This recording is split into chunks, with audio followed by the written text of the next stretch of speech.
আমার একটা গুফন কথা কয়েলেটা আর আইতাম পারি না না ডমনের জন্য ধরছে। গত বছর করছিলাম আসার পরে, আবার মাগরিবের পরে, আগামী বছর আসরের পরে, আর পরের বছর আগের দিন ফজরের টাইমে ডমনে এটা ধরতে আছে, যেটা বুঝতে আছে উপরনের লক্ষণ না, অন্য লক্ষণ ধরতে আছে।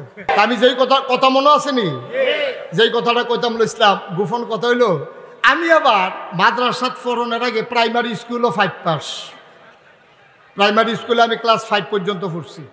তাই যখন 5-এ পাস কইরা মাদ্রাসাত গিয়ে ভর্তি হয়েছি, আমরা এলাকাতে এক লোক আছিল, এবার কথায় ফাঁক না, মুহে দিয়া যাইয়ে তাই কয়, ওই যে হেতার মতো আর কি। তো মুহে দিয়া যাইয়ে তাই কয়। তা আমার একদিন দেখছে পাঞ্জাবি টুপি মাথাত, পাঞ্জাবি গাও, ফাইজামা ফরনো, দেখে সামনে ডাক দিছে, এদের এসো, এদিকে আসো কয়ে ডাক দিছে। ডাক দিয়া সেটা কয়, নাতি শুনলাম তুমি বিলে মাদ্রাসাত ভর্তি হইছ। আমি কই সত্য শুনছেন। তা আমার জিগায় ইয়া করনি, ওই উর্দু ফরাইনি। আমি কই উর্দু না ফরাইলে উর্দু শিহাম কেমনি, উর্দু তো ফরাই। কয় উর্দু ফরায়। আমি কই জি উর্দু তো ফরায়। তো কইতে আছে, দাদা উর্দু কি আবার ফরন লাগে? তো আমি কই উর্দু না পড়লে শিহাম কেমনে? কয় সাহস করে কইয়া লেবি উর্দু বেন। আমি সাহস করে আবার উর্দু কয় কেমনে? কয় কত কইলাম। আমি কই আপনি কি ভালো করে বাংলা পারেন না, উর্দু কইছেন কেমনে? কার লোকে উর্দু কইছেন? কয় পাকিস্তানি আর্মির লোকে। এমন সাক্ষী মানছে তো অনেক বছর আগে ফিটা খাইয়া পাই গেছে কেন, সাক্ষীও তো বিচারে পাইতাম না। তা আমি এবার রেজি গেলাম, কি উর্দু কইছে তারা? কয় আমার একদিন রাস্তা দিয়ে আটতে আসি, এক পাকিস্তানি আর্মি আমার ডাক দিছে, বড্ডো বুড্ডু কইয়া ডাক দিছে, মানে বুড়া কইয়া ডাক দিছে। আমি তো বন্দুক টন্দুক দেখে দৌড় দিয়ে আইসি। আইয়া সেটা দেখি যে রাস্তার মধ্যে একটা কাঁচা পয়সা ফোটা রয়েছে, এটা কাঁচা টেহা কইতো আগে, কাঁচা টেহা ফোটা রয়েছে। আমার দেখে সেটা কয়, বড্ডো ইয়ে পয়সা লে লাও। তা আমি আপনি কি তা কইছেন? কই উর্দু কইছি। আমি যেই নমুনা এবার আমি কি উর্দু কইছে? কয় সাহস কইরা কইছে, হাম গরিব হইতা হয় কিন্তু টোকান্ডা পয়সা নিহি লইতে হয়। তবে এটা উর্দু লোক লগে হায় আছে না। আমি বললাম লগে হায় থাকলে যেমন উর্দু হয় না, মুখে দিয়া যা আসে তা বললে ইসলাম হয় না, ঠিক কিনা? তুমি মন্ডায় যা ধরে তা কইবা, মন্ডায় যা ধরে তা করবা, সামনে যা পাও তা খাইবা। এটার মুসলমান হইতে পারে না। মুসলমানের একটা মাপকাঠি আছে নাকি না? কোরআন সুন্নাহর বাইরে তোমার যাওয়ার কোনো সুযোগ নাই বাবা।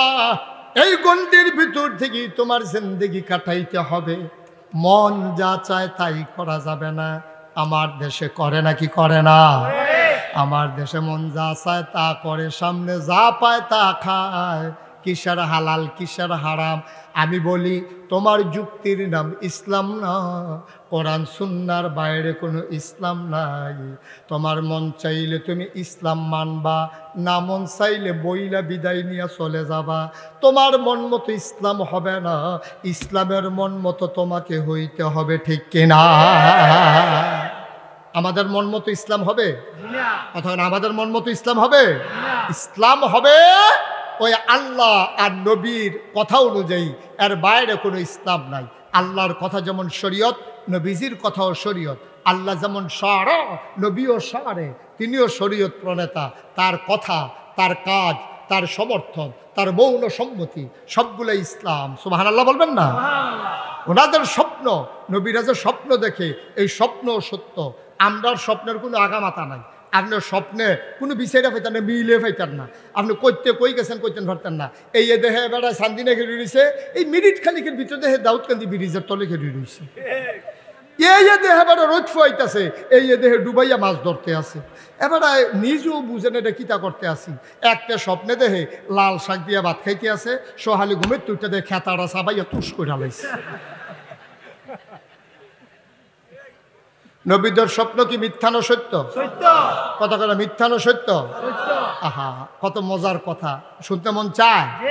নবীদের স্বপ্ন যে কত সত্য দেখেন। একদিন নবীজি ঘুমাই রয়েছে, ঘুমের তো উঠা যখন আসতে দেখে হাজার হাজার সাহাবা বৈশা রয়েছে। নবীজি কই, শুনো এইমাত্র একটা স্বপ্নে দেখলাম। তো সবাই কই, ইয়া রাসূলুল্লাহ কি স্বপ্নে দেখছেন? কয় শুনতে চাও? কহ ইয়া রাসূলুল্লাহ আপনি যদি দয়া করে শোনান। ও স্বপ্নে দেখলাম আমি ঘুমাইতে রইছি, ঘুমের ভিতরে আমার শাহাদাত আঙ্গুলির মাথা দিয়া দুধ বাড়িতে আছে। আর আজ তখন সুবহানাল্লাহ, কি বাড়িতে আছে? নবীদের স্বপ্ন কি মিথ্যা না সত্য? দুধ যে বারো, এটা কি মিথ্যা না সত্য? নবীজি কয় যখন দেখলাম যে আঙ্গুলটার মাথা দিয়া দুধ বাড়িতেছে, শাহাদাত আঙ্গুলি, এটারে কয় শাহাদাত আঙ্গুলি, এটারে কয় বৃদ্ধা, এটারে কয় শাহাদাত, এটারে কয় মধ্যমা, এটারে কয় অনামিকা, এটারে কয় কনিষ্ঠা। এটা হইল শাহাদাত। এটা দিয়ে আমরা দেহাই, ইশারা দেই, দেহাই, সাক্ষী মানি এই আঙ্গুলটা দিয়া, এই জন্য এটা কয় শাহাদাত আঙ্গুলি। নবী কয় এই আঙ্গুলের মাথা দিয়ে দুধ বাড়িতেছে। তো আমি চিন্তা করে দেখলাম 2-3 দিন ধরে খানা নাই, দুধ যখন বাড়িতেছে হালাই আলাপ কি কতক্ষণ সুই আলাই। নবীজি বিসমিল্লাহকে আঙ্গুল মুহের ভিতরে দিয়ে আলাইছে। নবীজি কয় করে এই দুধ বাড়িতে আছে, খাইয়া ফ্যাটটা মাসাল্লাহ ঠুল হইছে, একবারে ফ্যাটটা বসছে। পরে চিন্তা করলাম আর আঙ্গুলটা ভিতরে কেলাপ কি টান দিয়ে বার করে আলাইছি, বার করে দেখি চারিগুল দিয়ে দুধ লেগে রয়েছে। সুবহানাল্লাহ কয় না? এখন চিন্তা করলাম দুধরা তো দুই আলাইলেও পারি, আবার কেউ রে দিলেও পারি, হালাই দিয়া লাভ কি? ডাইনে চাইয়া দেখি হযরত উমরে বইয়া রইছে। সুবহানাল্লাহ কয় না? ওমরকে ডাক দিয়া বললাম, উমর রে, ওমর এই আঙ্গুলের ভেতরে দুধ লেগে আছে, চুষে খেয়ে ফেল। ওমর টান দিয়া নবীজের আঙ্গুলটা মুখের ভেতরে দিয়া চুষে চুষে বাকি দুধটা খেয়ে ফেললে। সাহাবায়ে কেরাম কয়, ইয়া রাসূলুল্লাহ, এটা দিয়ে আপনি কি বুঝাইলেন? কয় স্বপ্নে যে আমি দেখলাম দুধ খাইতেছি, আর মানি হচ্ছে আমার আঙ্গুল দিয়ে আলেম বের হচ্ছে। আল্লাহ আলেম দিয়ে আমার পেটটা ভরে দিলেন। যতটুকু আলেম লাগা ছিল আঙ্গুলের ভেতরে সবটা ওমর চুষে চুষে খেয়েছেন। এই জন্য নবী বলেছেন, আনা খাতামুন নাবিয়্যিন লা নাবিয়্যা বা'দি, আমি হলাম সর্বশেষ নবী, আমার পরে নবী নাই। আমার পরে যদি নবী থাকতো তাইলে আমার উমর আমার পরে নবী হইতো। সুতরাং যুক্তি দিয়া, বুদ্ধি দিয়া ইসলাম হবে না, ইসলাম হবে কোরআন সুন্নাহ দিয়ে। সুবহানাল্লাহ বলবেন না? এই মাসটার নাম হচ্ছে রজব মাস। এই মাসটার নাম কি? এই মাসটার পরেই শাবান, আর পরেই হচ্ছে রমজান। রজব মাসে শাবান মাসের চাইতে নবীজি বেশি রোজা রাখছেন, শাবান মাসে রমজানের চাইতে বেশি রোজা রাখছেন। আম্মাজান আয়েশা কয়, শাবান মাস আসলে নবীজি এমনভাবে রোজা রাখতেন, আমি মনে করছি রমজান বোধহয় আইয়া পড়ছে। মাইদি দিয়ে যখন 1-2টা ভাঙ্গে তখন বুঝি না রে রমজান তো আইসা না। নবীজি শাবান মাসে রমজানের মতো রোজা রাখতেন, রমজান মাসে একাধারে, আর বেশি বেশি দেখতেন শাবান মাসে। সামনে শাবান আসতেছে, আমরা এখন থেকেই ওয়াদা করি বেশি বেশি জন্য রোজা রাখতে পারি, আর রমজান মাসে তো রাখবই ইনশাআল্লাহ। এই রজব মাসে একটা আশ্চর্য ঘটনা ঘটেছে নবীজির জীবনে, শুনতে মন চায়? আমার আল্লাহ রাব্বুল আলামিন কোরআনুল কারীমে কত সুন্দর করে ওয়াজ করে দিলেন। আল্লাহ বলেন, লা ইন শাকারতুম লা আযীদান্নাকুম। দুনিয়ার মানুষ নিয়ামত পেয়ে যদি শুকরিয়া আদায় করবে, যেই নিয়ামত পেয়ে শুকরিয়া আদায় করবে, শুকরিয়া আদায়ের কারণে ওই নিয়ামত আমার আল্লাহ আরো বহুত গুণে বাড়িয়ে দেবেন। বলেন সুবহানাল্লাহ। আমার আল্লাহ যা বলেন তা করেন নাকি করেন না? কম কম না বেশি বেশি? প্রমাণ আছে নাকি নাই? কোরআনুল কারীমে 30 পারায় সূরা বুরুজের শেষ অংশে আল্লাহ কত সুন্দর করে ওয়াজ করে দিলেন। আল্লাহ বলেন, ফাআলুল লিমা ইউরিদ। আমার আল্লাহ এমন আল্লাহ, তার যা মন চায় ওই কাজটাকে আমার আল্লাহ বেশি বেশি করে দেন। বলেন সুবহানাল্লাহ। আল্লাহ দুনিয়ার মানুষের মতো না। দুনিয়ার মানুষ বলে একটা, করে আর একটা, ঠিক কিনা? অসুখে পড়লে একরকম, ভালো হয়ে গেলে আরেক রকম, বিপদে পড়লে একরকম, বিপদ দূর হয়ে গেলে আরেক রকম, নদী পার হওয়ার আগে একরকম, নদী পার হয়ে গেলে আরেক রকম, ঠিক কিনা? আমার আল্লাহ যা বলেন তিনি তাই করে দেন। রহমতের বৃষ্টি যখন হয়, পীর সাহেবের বাড়িতে যেমন, মুরিদের বাড়িতেও তেমন, মুসলমানের বাড়িতে যেমন হিন্দুর বাড়িতেও তেমন, ঠিক কিনা? তিনি ওয়াদা খেলাফ করেন না। ওয়াদা খেলাফ করা আমার আল্লাহর জন্য শোভা পায় না। তিনি নিজেই নিজের ব্যাপারে ওয়াজ করে দিলেন। আল্লাহ বলেন, ইন্নাকা লা তুখলিফুল মিয়াদ। আমার আল্লাহ এমন আল্লাহ, তিনি যা ওয়াদা করেন, ওয়াদার খেলাফ করা আমার আল্লাহর জন্য শোভা পায় না। বলেন সুবহানাল্লাহ। আল্লাহ নিজেই নিজের পরিচয় তুলে ধরেন। আল্লাহ তাবারক ওয়া তাআলা তার ব্যাপারে ওয়াজ করে দিলেন। আল্লাহ বলেন, তিনি লাম ইয়ালিদ ওয়া লাম ইউলাদ ওয়া লাম ইয়াকুল লাহু কুফুয়ান আহাদ। আমার আল্লাহ এমন আল্লাহ, তিনি কারো থেকে জন্ম নেন নাই, তিনি কাউকে জন্ম দেন নাই। ও বন্ধু, দুনিয়ায় পীরের মতো পীর হয়, নেতার মতো নেতা হয়, মন্ত্রীর মতো মন্ত্রী হয়, এমপির মতো এমপি হয়। আমার আল্লাহর কি মতো হয়? আমার আল্লাহর কি নমুনা হয়? আমার আল্লাহর কি ডুপ্লিকেট হয়? আমার এই আল্লাহ কয়জন? জোরে কান, আর জোরে, মধুর সুরে, সবাই মিলে মন প্রাণ উজাড় করে গলা ছেড়ে দিয়ে চলো আল্লাহকে জানিয়ে দেই, আল্লাহু লা ইলাহা ইল্লাহু।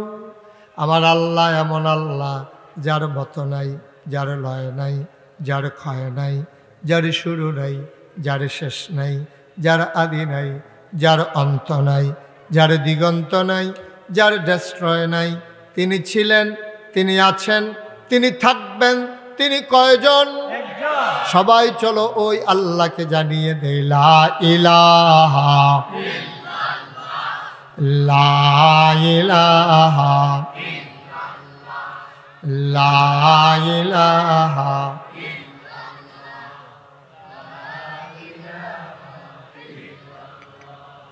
লা ইলাহা। জোরে জোরে লা ইলাহা, আরো জোরে লা ইলাহা, মধুর সুরে লা ইলাহা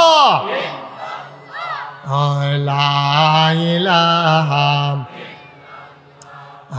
লা ইলাহা। আসমান জমিন গায়রুল্লাহ, পাহাড় পর্বত গায়রুল্লাহ। আসমান জমিন গায়রুল্লাহ, পাহাড় পর্বত গায়রুল্লাহ। শুধু তুমি মাবুদ আল্লাহ, লা ইলাহা লা ইলাহা।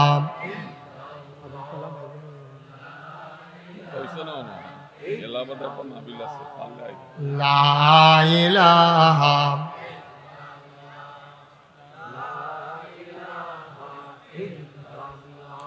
লা ইলাহা লা ইলাহা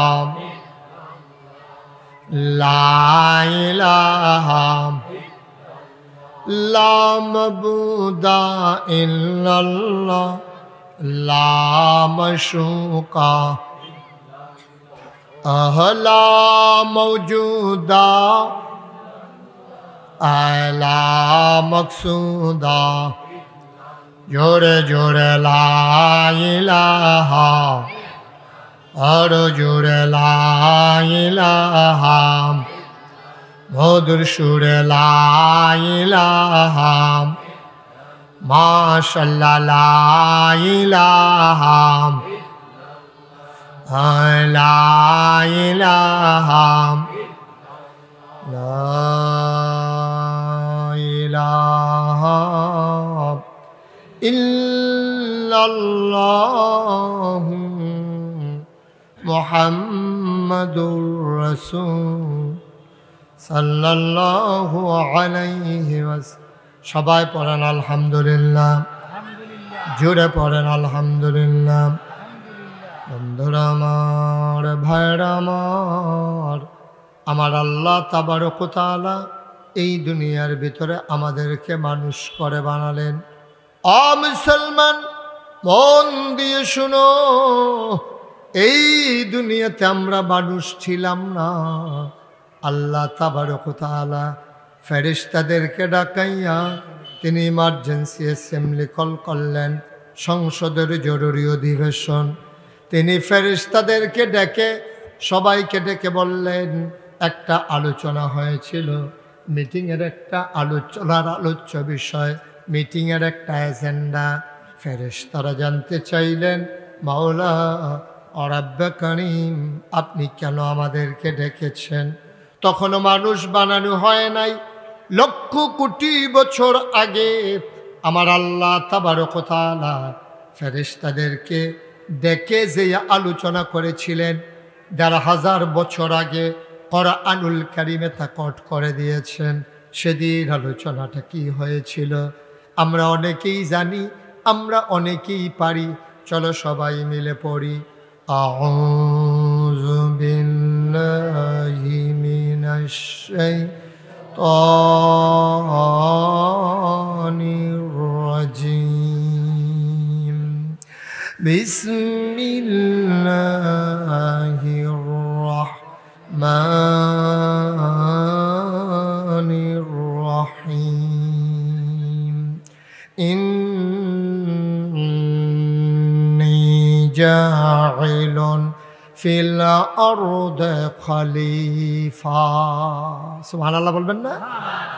আল্লাহ ডেকে বললেন, ও ফেরেশতারা, আমি একটা কওম, আমি একটা সম্প্রদায়, আমি একদল মানুষ বানাতে চাই। তাদের পরিচয় হলো তারা আমার খলিফা। ফেরেশতারা বলে, বানানোর দরকার নাই। কয়, কেন দরকার নাই?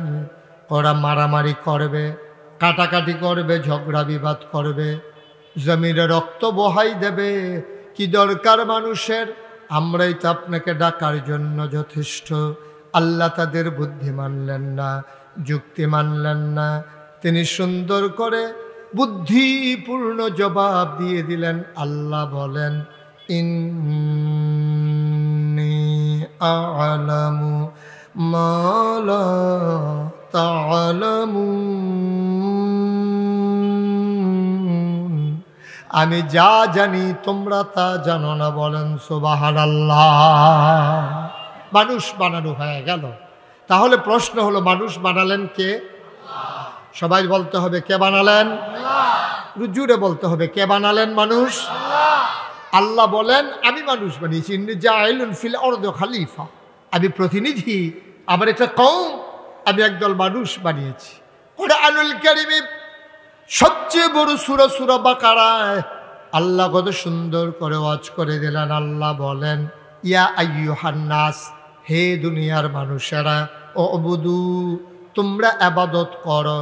আমরা বলি কার? রব্বাকুম, যিনি তোমাদের রব। আমি বলি রবকে?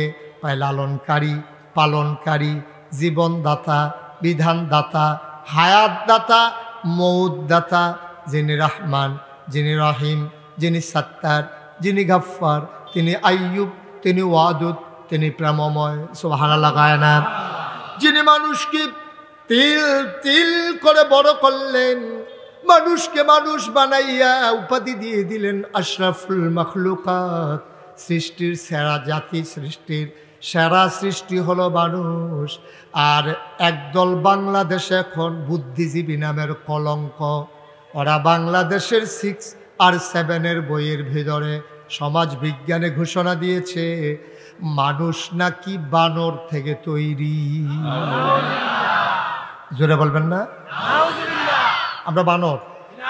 এই চেয়ারম্যান সব বানর ছিল, এখন মানুষ হয়ে গেছে নাকি?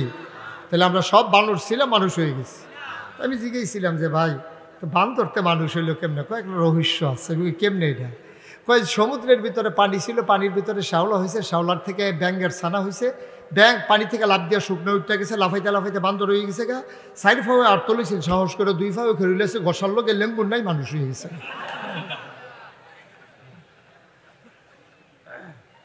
জোরে বলবেন না নাউজুবিল্লাহ? এটা কি আপনারা মানেন? আমরা বানর থেকে তৈরি না। সমস্ত মাখলুকাত বানাইয়া আল্লাহ ঘোষণা দিয়ে দিলেন মানুষ হলো আশরাফুল মাখলুকাত। ফেরেশতারা সাজদা দিল, জিন বেয়াদবি করলো, সেই শ্রেষ্ঠ মাখলুক সৃষ্টির ভিতরে সবার মর্যাদা, সবার চাইতে মর্যাদা বেশি যার, তারা হলো মানুষ। আর বলে যে আমরা নাকি মানুষের তৈরি। আমি বলেছি এই দেশে শতকরা 92 জন লোক মুসলমান, এই দেশে নাস্তিক হাতে গোনা কয়েকটা। ওরা ভারতের টাকা খায়, ইহুদিদের টাকা খায়, খ্রিস্টানদের টাকা খায়। টাকা খাইয়া ওরা মুসলমানের ঈমান চুরি করতে চায়। ওরা বলে মানুষ নাকি বানর থেকে তৈরি।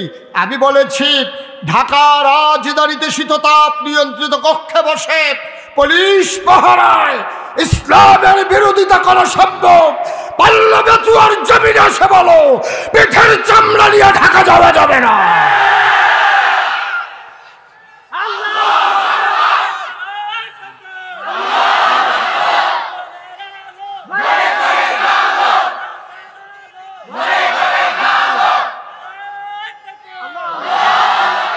সবাই পড়েন আমিন।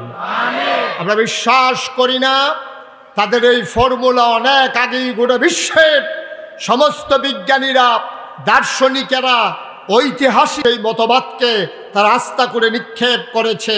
সেই পচা দুর্গন্ধ সেই আপনার মতবাদ আজকে বাংলাদেশে যারা প্রচার করতে চায়, তারা শুধু বাংলাদেশের মানুষের, মুসলমানের শত্রু না, তারা বাংলাদেশের শত্রু, তারা মানুষের শত্রু, গোটা জাতির শত্রু। ঠিক কিনা বলো? সুতরাং আমরা তাদের কথায় কান দেব না। সরকারের সুমতি হয়েছে, ইতিমধ্যেই বইগুলো বাজেয়াপ্ত করা হয়েছে। আমি বলেছি করলেন তো করলেন, আগে যদি করতেন তাইলে এই কোটি কোটি টাকা আজকে লস হইতো না। ঠিক কিনা বলেন? এই বইগুলো ছাপাতে টাকা গিয়েছে, এমনি বাজারে টাকার কত দুষ্প্রাপ্যতা, এমনি দেশের বিগত দুর্ভিক্ষের হাতছানি, ওরা বিশ্বজুড়ে আজকে মানুষদের এই অভাব, এর মাঝে এই রকম পাগলামি বাংলাদেশের মতো মানুষের জন্য শোভা পায় না। ঠিক কিনা বলেন? আগেই তদারকি করা দরকার ছিল, আগেই খেয়াল করা দরকার ছিল যে বাংলার মুসলমান সব মেনে নেয়, সব মেনে নেয়। আপনার ছেলে মরে গেছে, কফলও নাই, মরে গেছে, কি ওরা ফসল মেরে গেছে, এই বছর বন্যা বেশি হয়েছে, গেলে গেছে, আল্লাহ পরের বছর দিব। বাংলাদেশের তারা আগুনে দোহান ফুরিয়া গেছে গা, কয়টা গেছে, যাউন্নারা যাইব, এটা বুঝা আরেকবার বুঝ দিছে, কয় জানেরটা মান্ডেল উফরে দিয়ে গেছে, এবার ও বুঝবেন না বাইতে হইতে রয়েছে। দোহান ফুরিয়া গেছে গা, এটাও মান্যা দেয়, ফুট মরে গেছে গা, এটাও মান্যা দেয়, গাড়ি অ্যাক্সিডেন্ট করছে বাংলাদেশের তারা, এটাও মান্যা দেয়, ফসল ফানিত পড়ছে, এটাও মান্যা দেয়। কিন্তু ইসলাম নিয়া, আল্লাহ নিয়া, নবী নিয়া, মুসলমান নিয়া কোনো কথা হয়, বাংলার মুসলমান তা মানে না। ঠিক কিনা বলো? মুসলমান মন দিয়ে শুনুন, আল্লাহ তাবারক ওয়া তাআলা মানুষ বানানোর পরে এমনি এমনি আমাদেরকে ছেড়ে দেন নাই। কোন পথে গেলে জান্নাত, কোন পথে গেলে জাহান্নাম, কোন পথে গেলে লাভ আর কোন পথে গেলে লোকসান, কোন পথে ভালো, কোন পথে মন্দ, কোন পথে কল্যাণ, কোন পথে অকল্যাণ, কোন পথে শিরক বেদাত, কোন পথে তাওহীদ রিসালাত, কোন পথে কুফর, আর কোন পথে ইসলাম জানানোর জন্য আল্লাহ যুগে যুগে আমাদের জন্য নবী এবং রাসূল পাঠাইছেন। ঠিক কিনা? এই নবীদের মাঝে যিনি সবার সেরা, এই নবীদের মাঝে যিনি সবার শেষ, তিনি তোমার আমার নবী, নবী মুহাম্মদুর রাসূলুল্লাহ সাল্লাল্লাহু আলাইহি ওয়াসাল্লাম। বলেন আলহামদুলিল্লাহ। এই নবী সবার সেরা এবং সবার শেষ, এটার অনেকগুলো প্রমাণ আছে। নবী নিজেই বলেছেন, আনা খাতামুন নাবিয়্যিন লা নাবিয়্যা বা'দি, আমি হলাম সর্বশেষ নবী, আমার পরে আর নবী নাই। সুবহানাল্লাহ বলবেন না? দেখে আপনারা সবাই মানেন? কথা কেন মানেন? কেউ যদি মনে করে এই নবীর পরে আবার নবী আসবে, তাহলে সে কি ইমানদার না বেঈমান? মুসলমান না কাফের? ঢাকাতে একটা মসজিদ আছে, এই মসজিদের ইমামও কাফের, মুয়াজ্জিনও কাফের, মুসল্লিও কাফের, মুতাল্লিও কাফের, সব কাফের। আপনারা বোধহয় মনে করতেছেন নাগেশ্বর হুজুর তো কোনো সময় কেউ কাফের কয় না, আর যদি ওকে ইমামদের দৌড়িয়া ওকে ঝাড়ুদার বেড়াইয়া কাফের বানাইলেই ঠিক আছে। ঘটনা আছে, যেই মসজিদের ইমাম কাফের, মুয়াজ্জিন কাফের, মুসল্লি কাফের, মুতাল্লি কাফের, এই মসজিদকে আপনারা চিনছেন? এই মসজিদ হলো কাদিয়ানীদের মসজিদ, ঠিক কিনা বলেন? তো কাদিয়ানীরা মুসলমান না কাফের? তো কাদিয়ানী যদি কাফের হয় তাহলে এই কাদিয়ানীদের যে ইমাম, এবারে কি শুধু কাফের না বড় কাফের? এবার তো আরো সাংঘাতিক ডেঞ্জারাস কাফের, কাফের ইমাম। ঠিক কিনা কন? আমরা বিশ্বাস করি এই নবীর পরে আর নবী নেই, কারণ নবী নিজেই বলেছেন। এরপর আরো কথা আছে, এন্তেকালের 81 দিন আগে। কয়দিন? একটু শুনতেও হবে আবার একটু বলতেও হবে। কয়দিন? এই কয় নাই যে দুইজন কয় নাই, আমার টার্গেটে পড়ে গেছে দুইজন। কয়দিন আগে? এন্তেকালের 81 দিন আগে নবীজি আরাফার ময়দানে, ছোট্ট একটা পাহাড় আছে, যারা হজে গেছেন তারা দেখেছেন, পাহাড়টার নাম হলো জাবাল রহমত। এই পাহাড়টার কিনারে নবী বসে আছেন একটা উটের পিঠে। গোধূলি লগ্ন পরন্ত বিকেল, সূর্য ডুবু ডুবু প্রায়, সূর্যের সোনালি রটটুকুন আমার নবীর চেহারা মুবারকে পড়েছে। নবী কি অসুন্দর না সুন্দর? কম না বেশি? এখন সবাই তাকায়া দেখলো নবীজি উটের পিঠে এতক্ষণ বসে আছেন, উঠও দাঁড়িয়ে আছে। হঠাৎ করে ওঁটটা বসে পড়লো, কপালে মুক্তার দানার মতো ঘাম জমে গেল, চোখ দুইটা বড় বড়, গাল হয়ে গেল লাল। সুবহানাল্লাহ বলবেন না? পাশের সাহাবারা বুঝলেন এটা হচ্ছে ওয়াহী নাযিলের লক্ষণ। আল্লাহ কোরআনে বলেছেন, লাউ আনজালনা হাযাল কুরআন আলা জাবাল জাবালিল্লা রাইতাহু খাশিআম মুতাসাদ্দিআম মিন খাশিয়াতিল্লাহ। ওয়াহিদ এমন পাওয়ার, ওয়াহিদ এমন লোড, সইতে পারে না ওট, দাঁড়ানো ওটটা আস্তে করে বসে পড়েছে। সুবহানাল্লাহ বলবেন না? নবীজি দাঁড়ালেন, তিনি মুচকে হাসলেন। ওই ময়দানে ওই দিন একসাথে সাহাবা ছিল 1,25,000। সুবহানাল্লাহ বলবেন না? কত সাহাবা ছিল? 1,25,000। আমরা এখানে কয়জন লোক আছি? আমাদের থেকে সামান্য একটু কম হইতে পারে ওইখানে, না? কম? বেশি? তা তো মাইক লাগানোর পরেও দেখবেন কিছুক্ষণ পরেই কোয়া শুরু, মাইকে আওয়াজ নাই, সাউন্ড বাড়াও। এর দূরে একটা জায়গা, এমনি খালি মুখে কইলেও তো শোনার কথা। নবীজি 1,25,000 সাহাবার সামনে নবী একটা ডাক দিলেন, শুনো। সাহাবারা কয়, আমরা সামনের লোক যেমনি শুনছি পেছনের লোকও ঠিক একরকম শুনছি। সুবহানাল্লাহ বললেন। এটা হলো নবীদের মুআজ্জিজা, স্পেশাল কোয়ালিটি, এটা নবীদের বৈশিষ্ট্য। সুবহানাল্লাহ কোন? তো নবী একটা ডাক দিলেন, ডাক দেওয়া কয়, শুনো, এই সামান্য কিছুক্ষণ আগে একটা আয়াত নাজিল হয়েছে, তোমরা কি আয়াতটা শুনতে চাও? সাহাবারা বলে, হ্যাঁ ইয়া রাসূলুল্লাহ, কি আয়াত নাজিল হয়েছে, আমরা তো শুনতে চাই। আল্লাহ নবী আবার সবাই ডাকলেন, তিনি পরে শোনালেন। অনেকেই পারি, অনেকেই সবাই মিলে চলেন পড়ি। আউযু বিল্লাহি মিনাশ শাইতানির রাজীম। বিসমিল্লাহির রাহমানির রাহিম। আল-ইয়াওমা আকমালতু লাকুম দীনাকুম ওয়া আতমামতু আলাইকুম নি'মাতি ওয়া রাদিতু লাকুমুল ইসলাম দীনা। সুবহানাল্লাহ বলবেন না? আল্লাহ কয়, ও নবী আপনি বলে দেন। আল্লাহর নবী শুনিয়ে দিলেন, আল-ইয়াওমা, আজকের এই দিনে, দিনটা ছিল ইয়াউমুল জুমআ, দিনটা ছিল ইয়াউমুল আরাফা, আরাফার দিন, জুমার দিন। আল্লাহ রাব্বুল আলামিন দেখে কয়, নবী গো, ও নবী আপনি সবাইকে জানিয়ে দেন, আল ইয়াউমা, আজকের এই দিনে, আকমালতু, আমি পরিপূর্ণ করে দিলাম, দীনাকুম, তোমাদের ধর্ম, ওয়া আতমামতু আলাইকুম নি'মাতি, তোমাদের জন্য আমার নিয়ামত যথেষ্ট করে দিলাম, ওয়া রাদিতু লাকুমুল ইসলাম দীনা, আর তোমাদের জন্য আল্লাহর পক্ষ থেকে মনোনীত একটা ধর্ম দেওয়া হলো, তার নাম হলো ইসলাম। ঠিক কিনা? তাইলে আমাদের রবকে, আমাদের দিন কি? আমাদের নবী মুহাম্মদুর রাসূলুল্লাহ সাল্লাল্লাহু আলাইহি ওয়াসাল্লাম। ও মুসলমান, মন দিয়ে শুনো, আল্লাহ রাব্বুল আলামিন ডাক দিয়া কয়, আল ইয়াউমা আকমালতু লাকুম দীনাকুম, আমি পরিপূর্ণ করে দিলাম তোমাদের দিন।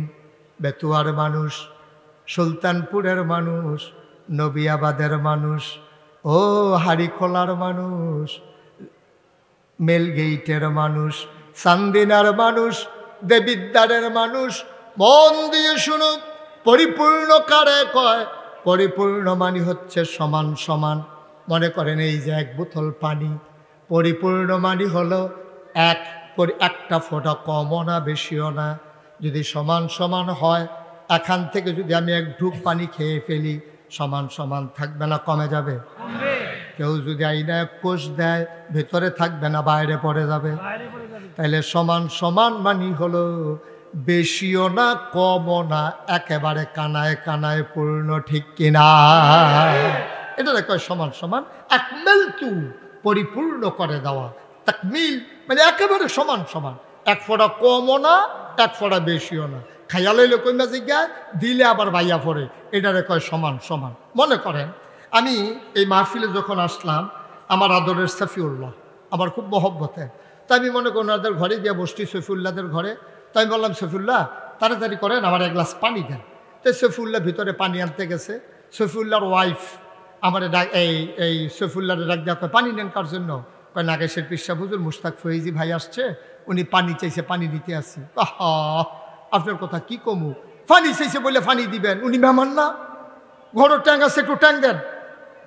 তো দিছে পানির ভিতরে ট্যাঙ্ক, একটু চিনি দেন, দিছে চিনি, দিছে লাড়া। এখন বেতুয়াইডারে কি কয়? কথা কেন, বেতুয়াইডারে কি কয়? আমি কি সৈফুল্লাহর কাছে শরবত চাইছিলাম না পানি চাইছিলাম? সৈফুল্লাহ আমার আইনা দিছে কি? আমার দেশের ইসলামটা রয়েছে আজকে এই অবস্থা। ইসলাম ছিল এইরকম এক বোতল স্বচ্ছ পানির মতো। আমাদের দেশে যার যার সুবিধা মতো ইসলামটারে কেউ কমাইছে, ইসলামটারে কেউ বাড়াইছে। কেউ ট্যাং দিছে, কেউ সিবিটা দিছে, কেউ রুয়াবজা দিছে, তুকমার দানা দিছে, ইসুপগুলের বসি দিছে, চিনি দিছে। আর লাড়া দেওয়ানের লেগে আমরা তারা তো বেড়ায় কেন? হ্যাঁ, যেহেন লাগে না হ্যাঁ ও তো দেয়। হ্যাঁ, এখন দিছে লাড়া। এখন কি এটা পানি আছে না শরবত হয়েছে? আমার ইসলামটার হচ্ছে আছে এই অবস্থা। যার যার সুবিধা মতো ইসলামের ভিতরে তার সুবিধা মতো সে তার বক্তব্য জুড়ে দিয়েছে সেই ইসলামের ভিতরে। কেউ আইসা তবলা লাগায়, কেউ আইয়া নাচ লাগায়, কেউ বেড়া বেড়ি একখানো করে, কেউ ওই উরুসের নাম দিয়া গাঞ্জার আসর বসায়, ঠিক কিনা বলো? আমার ইসলামকে আজকে গজব করে দিয়েছে। সবাই মিল্লা যার যার সুবিধা মতো। আমি যদি এখন চেয়ারম্যান সাহেবের নামে একটা কথা কই, চেয়ারম্যান সাহেব আমার ফোন করে হলো জুইগাই বুঝে হলো, আপনি যে আমার মতো একটা মুরব্বী মানুষ, আমার নামে এরকম একটা কথা কইলেন, আমি তো এই কথা জীবনেও কইছি না। চেয়ারম্যানে আবার জিগাইতে পারবো, কিন্তু আল্লাহর নামে কথা কইলে আল্লাহ তো আর জিগায় না। যে এটা পারে আল্লাহর উফরে দিয়ে চালাই দেয়। এক বেড়ায় মেলের ভিতরে কইয়া বইছে, ভাঙ্গা সংসার জোড়া লাগান গেলে 15টা কবুল হজর সোহাব। গাড়ি বাপুরে সোহাব তো তোর হজরে বিগুত 7 লাখ টাকা দিয়ে এমনি খালি সংসার ভাঙবো আর লাগাইবো, ভাঙবো আর লাগাইবো কেন সোহাব লইয়া। আমি কইলাম তো তোরা জিজ্ঞাসা তা যে এবার এটা কই ফাইলো? আমরা সকলে ধরছিলাম, ও আপনি এটা কিতা কইলেন? ভাঙ্গা সংসার জোড়া লাগাইলে 15টা সোহাব এটা পাইছেন কো? এটা ভালো কথা না? আর আল্লাহ কি খারাপ কথা কয়? ভালো তো কয়, আল্লাহর নামে কইয়া দিছে।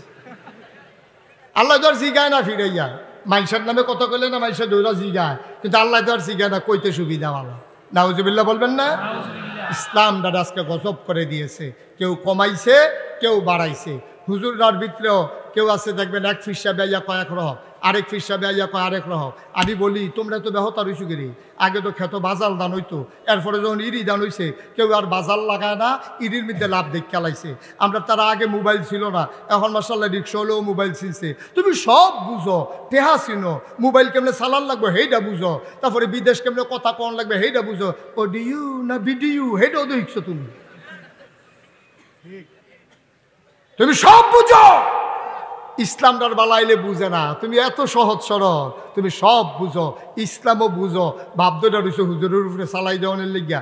আমি যে লাগাইশের পীর সাহেব, আমি যদি বলি যে আজকে এত মানুষ হয়েছে, এত মেহনত করে আপনারা যখন একখান হয়েছেন, মাই দিদি আবার উঠবেন, আবার উঁচু করবেন, আবার নামাজ পড়বেন, এটা একটা ঝামেলা। আমরা তো বালাগামে করতেছি, থাক আজ আসার দরকার নাই। আপনারা কেউ মানবেন? কতক্ষণ মানবেন? আমি ফির সাহেব হই, আল্লাহ সাহেব হই, মন্ত্রী হোক আর এমপি হোক, ইমাম সাহেব হোক আর দরবেশ হোক, যখন কোরআন সুন্নাহর বাইরে কথা যাবে, সে যেই হোক তার কথা আমরা মানি না, ঠিক কিনা বলো? রান্না বলো ইসলাম কইলাম না, যার যার সুবিধা মতো যে যেমনে পারছে। এই যে আমাদের দেশে দুর্গা পূজাইলে যে হিন্দুদের এই পূজা হয়, পূজাতে চেয়ারম্যান যিনি, মেম্বার যিনি, পীর সাহেব, ইমাম সাহেব, মন্ত্রী, এমপি, সবার কিন্তু কিছু দায়িত্ব আছে। যেমন আমাদের এই ইউনিয়নের যিনি চেয়ারম্যান, ওনার দায়িত্ব হইল এই ইউনিয়নে যদি কোনো পূজা মণ্ডপ হয়, উনি গিয়া বলবে যে ভাইয়ারা আমি মুসলমান হইতে পারি, তোমরা হিন্দু, তোমরা সংখ্যালঘু, সংখ্যায় কম, কোনো মুসলমানের ফুতায় তোমরা যদি আইয়া বিরক্ত করে, এই আমার মোবাইল নাম্বার, আমারে ফোন দিয়া জানাইও, দেখবা কারবারটা কি গড়াই দেয়, শহীদার আছে তেহানো থাকবো, তারই দিয়া খবর দিও। এটা চেয়ারম্যান হিসেবে ওনার দায়িত্ব, মেম্বারের ওয়ার্ডের দায়িত্ব, পিসাব হিসাবে পিসাবেরও দায়িত্ব আছে। আমার এলাকায় যদি কোনো পূজা মণ্ডপ হয়, আমি হিন্দুদেরকে ডাকাইয়া বলে দেব তোমাদের পূজা তোমরা করো, কোনো সমস্যা নাই, আজানের সময় মাইক বন্ধ রাখো, নামাজের আধা ঘন্টা মাইক বন্ধ রাখো, এরপরে তোমরা সুন্দরভাবে পূজা করো, কেউ কিছু করলে আমারে জানাইও, আমি ফিসাব দেখে মনে করো না তোমরার বিরুদ্ধে, তোমরারটা তোমরার, আমরারটা আমরার, কিন্তু সাবধান কোনো ফেসফুড যেন না হয়। একটুক বলা ইমামের দায়িত্ব, পীরের দায়িত্ব, মেম্বারের দায়িত্ব, চেয়ারম্যানের দায়িত্ব, মন্ত্রীর দায়িত্ব, এমপির দায়িত্ব, প্রশাসনের দায়িত্ব, কিন্তু আমরার যারা নেতা তারা গিয়া 2 লাইন আগাইয়া কয়, এর দূরা পর্যন্ত কোয়া কিন্তু ফিসাবের দায়িত্ব, কথা বুঝছেন, ভুল বুঝছেন না, এটা ইমামেরও দায়িত্ব, চেয়ারম্যানের দায়িত্ব, মন্ত্রী এমপি সবার দায়িত্ব, আমাদেরও দায়িত্ব। কিন্তু আমরা তারা যখন দেখে যে একখানো কটা বুট থুবাই লইছে, মাথাটা গরম হয়ে যায়, ভুট্টি দেখলে আমরা তারা বুড়া মাথাটা গরম হয়ে যায়, দেখছে যে হিন্দুরা মোটামুটি সব হিন্দু একখান হয়েছে, বুড়ো মাসাল্লাহ আলা, খারাপ কি এখন কইতে কইতে আগাইয়া কইয়া লইছে, ও তোমরা, আমরা কই আল্লাহ, তোমরা কও ভগবান, একে আপনারা ধুম ধরে বইয়া থাকেন, কিছু কইয়েন নাউজুবিল্লাহ নাউজুবিল্লাহ, কিছু কোয়ার দরকার কি? দুইটা কি একে? আল্লাহর ভগবান একে, আল্লাহর ঈশ্বর একে, আল্লাহর গড একে না, আল্লাহর কোনো বিশ্লেষণ হয় না, এটার কোনো তুলনা হয় না, আল্লাহ আল্লাহ, ঠিক কিনা কও?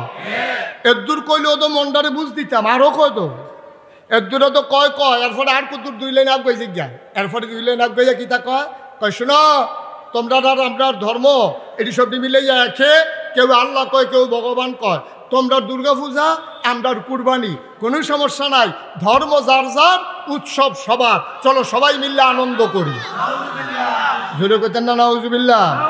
তাহলে বোঝা গেল বাংলার মুসলমান সচেতন। আমি নাউজুবিল্লাহ কোনের আগে তারা জিগেট দিয়েছে, বুঝ জ্বালিয়েছে, এখন নাউজুবিল্লাহ খাবে, ঠিক নেই? যারা কয় ধর্ম যার যার, উৎসব সবার, কি বলতে হবে তাইলে?